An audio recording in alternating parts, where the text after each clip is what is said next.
Bismillahirrahmanirrahim. Alhamdulillahil mu'ti wal mani', yu'ti wa yamna'u man yasha'u min fadlihil wasi'. Ashhadu an la ilaha illallah wahdahu la syarika lahul muqsitul jami'. Wa ashhadu anna sayyidana Muhammadan abduhu wa rasuluhu an-nurul lami'. Allahumma salli wa sallim wa barik ala sayyidina Muhammadin sahibi sayfil qati' wa ala al-ali wa sahbi wa dhurriyyati wa tabi'. Amma ba'du. Yang kita hormati dan kita cintai para habaib dan para alim ulama, para muhibbin, hadirin hadirat rahimakumullah. Alhamdulillah, puji syukur yang tak terhingga kehadirat Allah Subhanahu wa taala, yang mana dengan taufik dan hidayah serta inayah dari Allah kepada kita, pada malam hari ini kita kembali bisa berkumpul di majelis yang penuh berkah dan rahmat ini. Salawat dan salam kita haturkan kepada junjungan kita Rasulullah Nabi besar Muhammad sallallahu alaihi wasallam, dan kepada seluruh keluarga, para sahabat, zuriat dan pengikut beliau sampai hari akhir nanti. Para muhibbin rahimakumullah, al-hikmatul hadiyatu was-samanun, al-hikmatul hadiyatu was-samanun min al-hikamil ataiyah. Qala al-imam Ahmad ibn Athaillah Sakandari rahimahullah wa nafa'ana bi ulumihi wa asrarih. Hikmah yang ke-81 dari hikam al-ataiyah, berkata Imam Ahmad ibn Athaillah rahimahullah, rubbama a'taka famana'aka wa rubbama mana'aka fa'ataka. Kadang-kadang Allah Subhanahu wa ta'ala itu memberi kepada engkau, maka dia mencegah akan engkau. Dan kadang-kadang Allah Subhanahu wa ta'ala itu menegah akan engkau, maka dia memberi akan engkau. Nah, itulah terjemah dari hikmah yang ke-81 ini. Maksudnya oleh para pensyarah disebutkan, rubbama a'taka syai'an minad dunya wa ladzataha famana'aka at-tawfiqa li ta'atihi wal iqbala 'alaihi, wa rubbama mana'aka ad-dunya wa ladzataha fa'ataka at-tawfiqa li ta'atihi wal iqbala 'alaihi.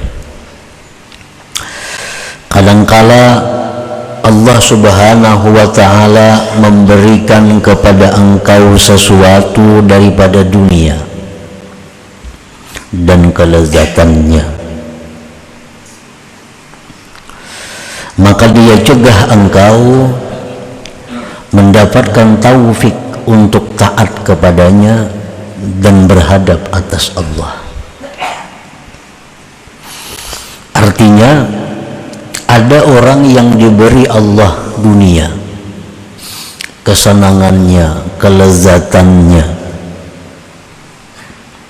tetapi orang ini tidak diberi Allah taufik untuk taat kepadanya, sehingga kehidupan orang ini selalu disibukkan dengan mengurusi dunia dan kelezatannya, lupa mengabdi, lupa beribadah kepada Allah Subhanahu wa ta'ala.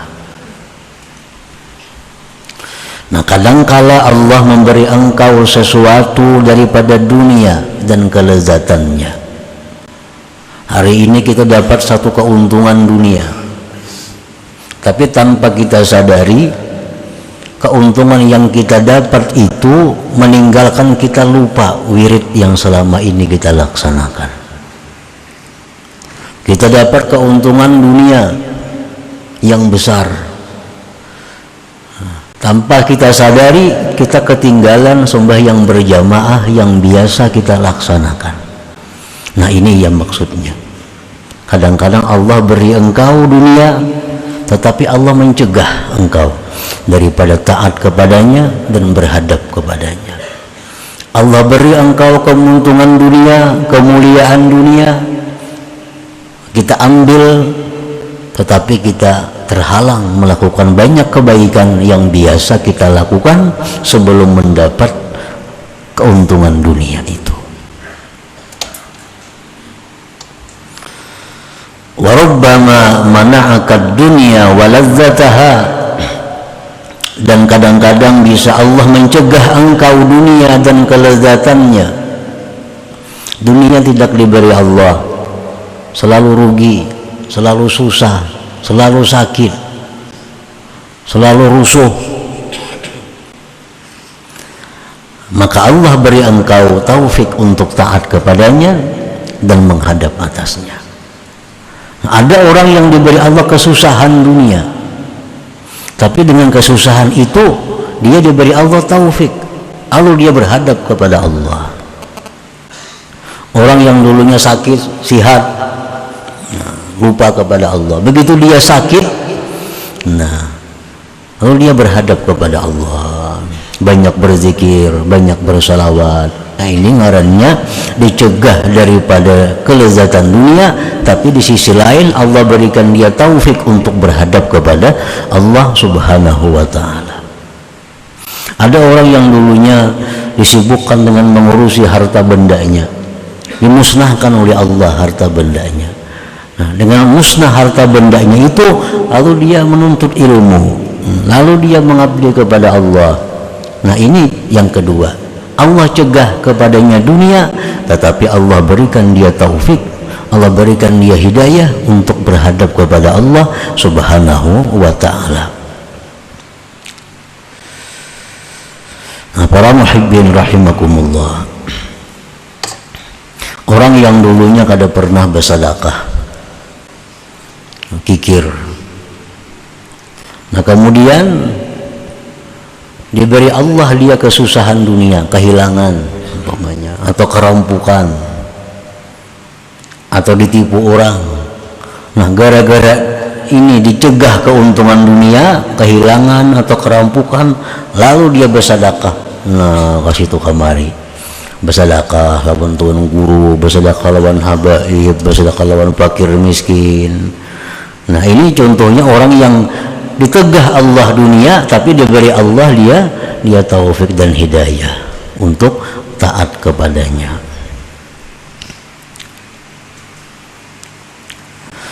Al-ghalibu 'ala an-nafsi an tanbasita bil 'ata wa tanqabida bil mana'.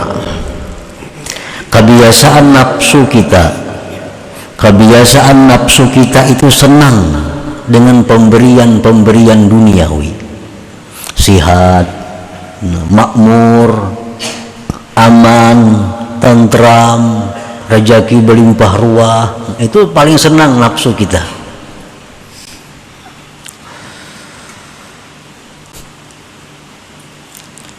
Watang kabida bil mana, dan kebiasaan nafsu kita itu menjadi sempit, menjadi susah dengan ditegah. Nah, begitu kita sakit, begitu kita rugi, begitu kita merasa takut, nah nafsu kita ini merasa sempit, nafsu merasa susah, inkibab. Nah, itu memang tabiatnya nafsu kita. Kenapa nafsu kita itu gembira, kenapa nafsu kita itu suka dengan pemberian yang sifatnya duniawi, dan nafsu kita tadi menjadi sedih, menjadi susah, sempit dengan ditegah yang demikian? Lianna fil 'ata muta'ataha wa syahwataha, karena pada pemberian duniawi itu kesenangan nafsu dan syahwatnya tasalur. Anak makan nang nyaman-nyaman kan duitnya ada tasalur, anak nukar nang baik-baik duitnya ada tasalur. Nah itu paling disenangi oleh nafsu. Wafil man'i dan pada dicegah tarka huzuziha wa qat'a mawaddiha, dicegahnya daripada kelebihan duniawi itu adalah merupakan meninggalkan bagian-bagian nafsu dan memutuskan bibit-bibit nafsu. Pantas nafsu kita ini susah, nafsu kita ini sedih bila mana kita ditegah Allah daripada duniawi, itu pantas saja karena kadakawa menyalurkan kehendaknya. Hendak makan nyaman-nyaman duitnya kadada, hendak pakaian yang baik-baik duitnya kadada, hendak itu pemantang ada kamu makan. Nah,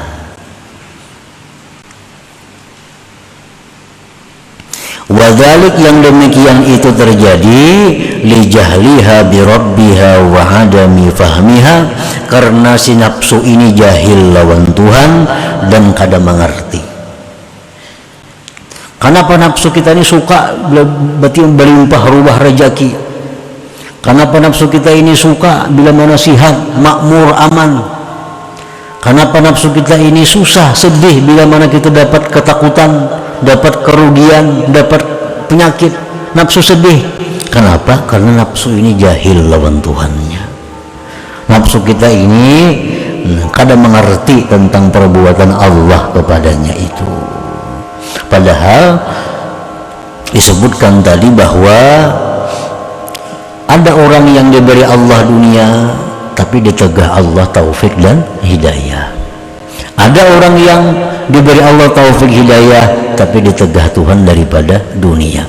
Tapi karena nafsu ini kada mengerti apa yang dimaksud oleh Allah, nafsu ini kada paham, lalu inya suka bila mana nang nyaman-nyaman, sedih bila urusan nang kada nyaman. Nah.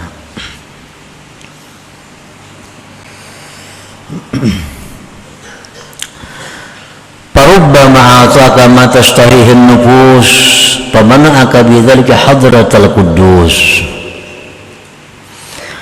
Kadang-kadang Allah berikan engkau sesuatu yang disenangi nafsu, tetapi dengan demikian itu Allah cegah engkau hadratal quddus, hadrat Allah.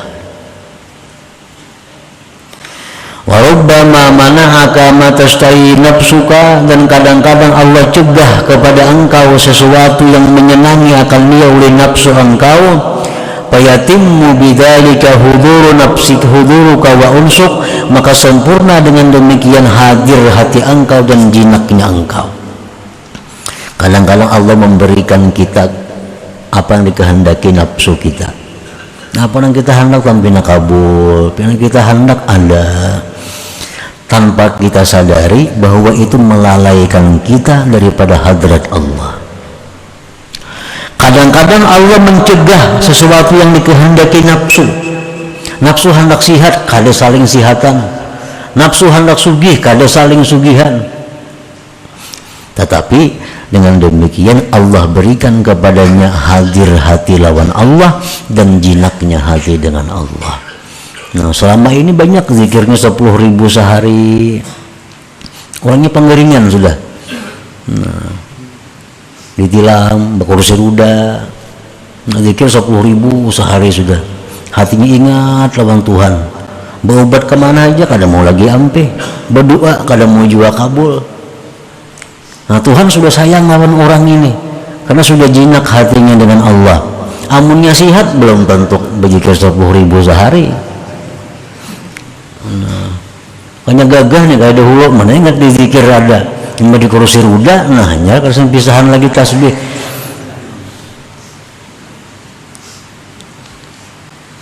Nah, cuma karena nafsu kita ini kada mengerti, nafsu kita ini kada paham, nah sedih hati, kada nyaman hati bilakah itu. Jadi fal wajibu 'alal 'abdi an la yattahima rabbahu fi ma'aulahu lah, maka wajib atas seorang hamba bahwa jangan mentuhmah lawan Tuhan, jangan menyangka kada baik lawan Tuhan daripada apa yang diberikan Allah kepadanya itu. Allah berikan kita kesusahan, jangan bersangka buruk lawan Tuhan. Allah berikan kita penyakit, jangan bersangka buruk lawan Tuhan. Allah berikan kita kesempitan, kesulitan rezeki, banyak hutang, jangan sangka buruk lawan Tuhan. Mungkin ada kehendak Tuhan yang belum kita dapati, yaitu Tuhan ingin bahwa kita selalu diingat. Tuhan ingin agar kita selalu berdoa. Tuhan ingin agar selalu kita berzikir kepadanya. Caranya macam ini. Caranya macam ini. Tuhan sudah tahu lagi sigar kada berzikir. Tuhan sudah tahu lagi ngasihat kada tapi sembahyang. Tuhan sudah tahu lagi ngasihat kada tahu di ulama. Karena Tuhan sayang lawan orang ini, nah Tuhan lumpuhkan inya, baik badannya atau hartanya lumpuh. Akhirnya dia dekat dengan ulama, tahu dengan zikir, tahu dengan wirid, tahu dengan macam-macam salawat. Nah itu kehendak Tuhan demikian. Jadi kesusahan, kesempitan, jangan mentuhmah lawan Tuhan. Nah, kenapa nangka ini aku? Nah jangan kah itu. Itu perbuatan yang sangat tercela. Fakam min unasin atahumullahu al-mal katsir fanqalabal mal wabalan alaihim. Berapa banyak manusia yang diberikan Allah Ta'ala harta yang banyak, maka berbalik itu harta menjadi bencana atas mereka. Banyak pernah itu manusia, banyak manusia nangka itu. Begitu diberi Allah harta yang banyak, harta itulah yang mencelakakannya.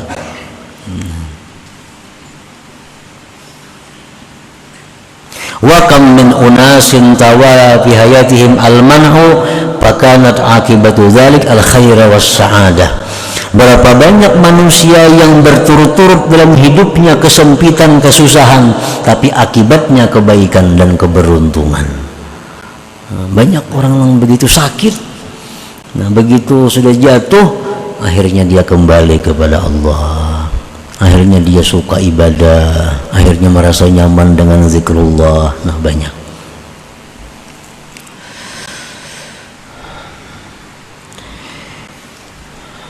Firman Allah Subhanahu wa taala, asa wa asa an takrahu syai'an wa huwa khairun lakum. Itu sudah firman Allah menjelaskan, barangkali Tuhan ikam tu kada katuju lawan sesuatu padahal itu nang baik bagi engkau. Kita kada katuju, kada susah, tapi siapa tahu itulah yang membawa kita surga.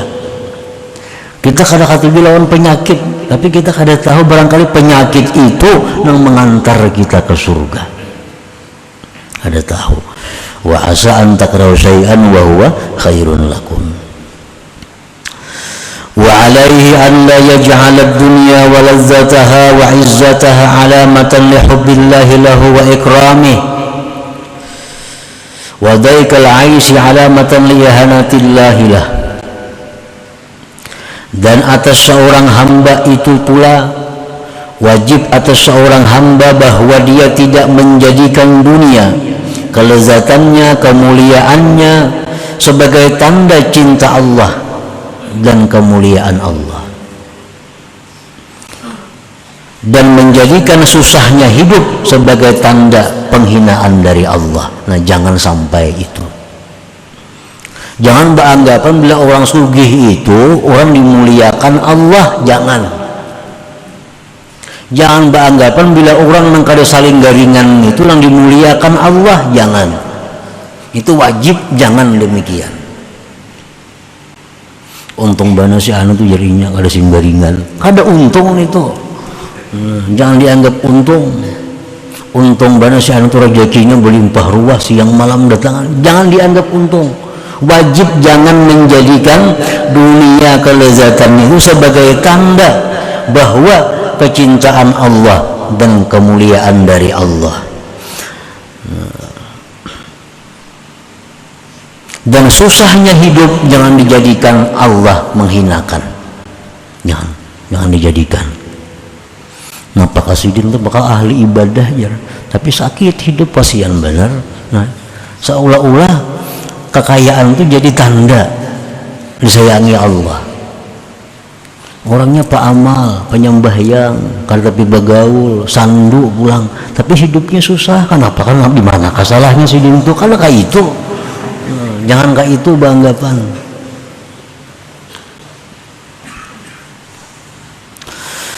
Qala Allah Ta'ala, firman Allah Ta'ala, fa ammal insanu idza mabtalahu rabbuhu fa akramahu wa na'amahu fa yaqulu rabbi akraman wa amma idza mabtalahu faqadara alaihi rizqahu fa yaqulu rabbi ahanan. Kalla. Allah berfirman, maka adalah manusia apabila diberi Allah cobaan maka dimuliakan Allah, diberi kenikmatan maka dia berkata Tuhan memuliakanku. Itu manusia. Bila diberi Allah kenikmatan yang banyak, bila dia beri Allah kemuliaan, dia beranggapan Allah sayang lawan aku. Anggapannya. Adapun bila mana dia diberi cobaan, apabila diberi cobaan dengan kesempitan rezeki, maka dia berkata Rabbi ahanan, Tuhan menghinakan aku. Kalla, jangan demikian jar Tuhan, jangankah itu. Orang yang aku kayakan, orang yang aku makmurkan, belum tentu itu orang yang aku sayangi. Orang yang hidupnya susah, hidupnya sakit, belum tentu orang itu orang yang kuhinakan. Kalla, jangan beranggapan demikian. Jadi jangan beranggapan bahwa bila dunia ini makmur, tanda orang itu berkah, kada tentu.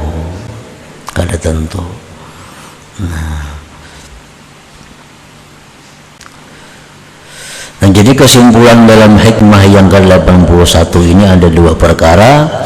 Yang pertama, bahwa jangan sekali-kali kita mentuhmah lawan Allah, menyangka kada baik lawan Tuhan terhadap apa yang Allah berikan kepada kita. Jangan sangka yang kada bagus. Satu itu. Yang kedua, jangan menjadikan kekayaan, kemakmuran dunia sebagai tanda kasih sayang Allah. Jangan menjadikan kesusahan dunia sebagai tanda kehinaan dari Allah. Nah, jangan sampai demikian. Nah, selanjutnya hikmah yang ke-82. Ila hadratin Nabi sallallahu alaihi wasallam. Al-Fatihah. A'udzubillahi minasyaitonir rajim. Bismillahirrahmanirrahim. Iyyaka na'budu wa iyyaka nasta'in. Ihdinas siratal mustaqim. Siratal ladzina an'amta 'alaihim. Ya Allah biha, ya Allah biha, ya Allah biha husnul khatimah. Allah biha, ya Allah biha, Allah biha husnul khatimah. Ya Allah biha, Allah biha, ya Allah biha husnul khatimah. Wa ya ayyuhar rajul minhu syafa'atan sallallahu. Allahumma salli wa sallim